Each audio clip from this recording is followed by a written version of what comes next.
Thank you very much. It's good to be here in Boston, and thank you very much for coming here tonight. Hi. Hi. Yeah, I teach film, I make films. I would like to know, I'm not a meditator. What does meditation, can you say anything about how meditation might connects to your creative process or might help the creative process of my students or myself? Yes, I can. Will you? Yes, I will. Okay. Tonight's talk is consciousness, creativity, and the brain. And if you have a golf ball-sized consciousness, when you read a book, you'll have a golf ball-sized understanding. When you look out, a golf ball-sized awareness. And when you wake up in the morning, a golf ball-sized wakefulness. But if you could expand that consciousness, then you read the book, more understanding. You look out, more awareness. And when you wake up, more wakefulness. It's consciousness. And there's an ocean of pure, vibrant consciousness inside each one of us. And it's right at the source and base of mind, right at the source of thought, and it's also at the source of all matter. And Maharishi Mahesh Yogi teaches a technique called Transcendental Meditation. It's a simple, easy, effortless technique, yet supremely profound, that allows any human being to dive within, experiencing subtler levels of mind and intellect, and transcend and experience this ocean of pure consciousness. This pure consciousness is called by modern physics the unified field. It's at the base of all mind and all matter. And they now say, modern science says, all of matter, everything that is a thing, emerges from this field. And this field has qualities like bliss, intelligence, creativity, universal love, energy, peace. And it's not the intellectual understanding of this field, but the experiencing of it that does everything. You dive within and transcending, experiencing this field of pure consciousness, and you enliven it, you unfold it, it grows. And the final outcome of this growth of consciousness is called enlightenment. And enlightenment is the full potential of all of us human beings.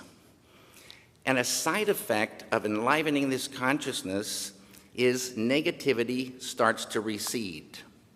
When I started meditating, I was filled with anxieties, filled with fears, kind of a depression and anger. And I took this anger out on my first wife, and after 2 weeks of meditation, she comes to me and she says, "What's going on?" And I was quiet for a moment because it could have been any number of things she might have been referring to. But I finally said, "What do you mean?" And she said, "This anger, where did it go?" And I didn't even realize it had lifted. Now, these negative things like anger and depression and sorrow, they're beautiful things in a story, but they're like a poison to the filmmaker. They're a poison to the painter. They're a poison to creativity. They're like a vice grip. If you are super depressed, you can't hardly get out of bed, let alone think ideas, have that creativity flowing.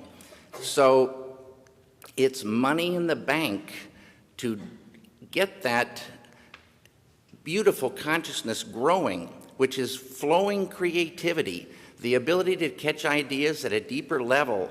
Intuition grows. This field is a field of pure knowingness. You dive in there, you sort of just know how to go. You know how to solve solutions.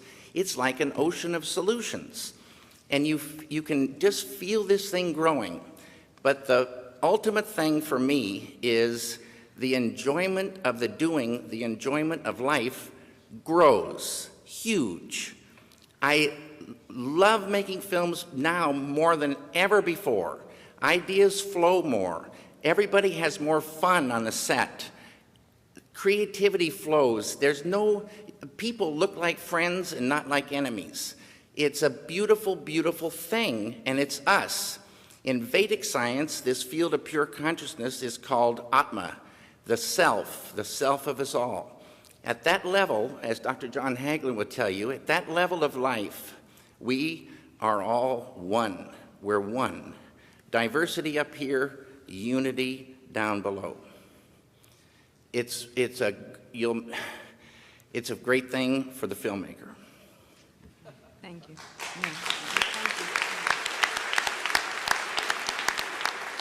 I would like to have a glass of water, if that's possible. Okay.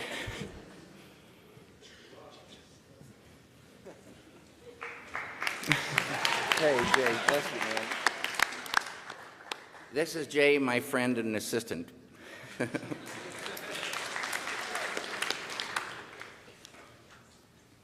really good. It's not quite as good as pure consciousness, but it's really good.